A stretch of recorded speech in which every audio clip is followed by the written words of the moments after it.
आमचे नेते लोकसभेचे विरोधी पक्षनेते राहुलजी गांधी यांनी पार्लमेंटमध्ये हा मुद्दा सर्वप्रथम उपस्थित केला। त्यानंतर निवडणूक आयोगाला या वोट चोरीच्या संदर्भामध्ये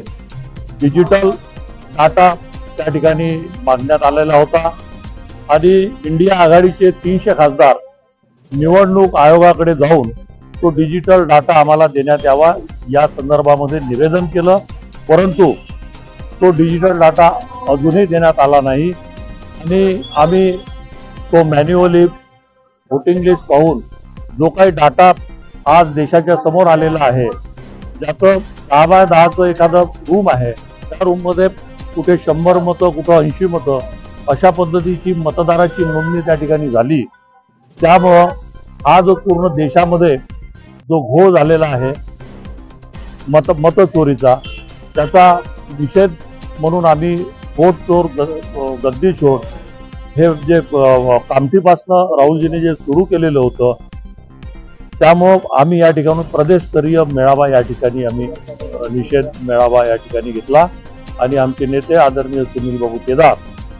आमचे खासदार श्यामकुमारजी बर्वे यांच्या पुढाकारातून, जिल्हा काँग्रेस कमिटीचे अध्यक्ष यांच्या सर्वांच्या पुढाकारातून हा मेळावा आम्ही कामठीमधून सुरू केला। समोर सुद्धा राज्यामध्ये इतर ठिकाणी हे सर्व मेळावे होते की कोणाचे घराचा नंबर हा 0 असू शकत नाही, घर नंबर असते ना। आणि राहुलजींनी जे प्रेझेंटेशन दिल्लीमध्ये दिलं त्या प्रेझेंटेशनमध्ये तर त्यांनी सविस्तर माहिती दिलेलीच आहे, त्याच्यामुळे या विषयात मी काही तपशीलवार या ठिकाणी बोलणार नाही। हाच मुद्दा घेऊन आम्ही पूर्ण महाराष्ट्रामध्ये आमचे प्रदेशाध्यक्ष हर्षवर्धन सपकाळ साहेब, आमचे सर्व ज्येष्ठ नेते संपूर्ण महाराष्ट्रामध्ये अशा पद्धतीचे मेळावे या ठिकाणी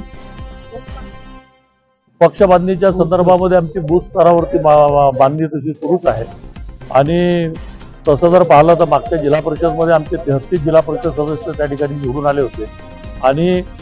जवळजवळ 13 पंचायत समितीचे सभापती उपसभापती हे काँग्रेस पक्षाचे होते, महाविकास आघाडीचे होते। त्यामुळं आम्ही नागपूर जिल्ह्यामध्ये चांगल्या पोझिशनमध्ये आहोत आणि येणाऱ्या जिल्हा परिषदमध्ये सुद्धा आम्ही चांगला परफॉर्मन्स त्या ठिकाणी करू, एवढंच मी या निमित्ताने सांगतो।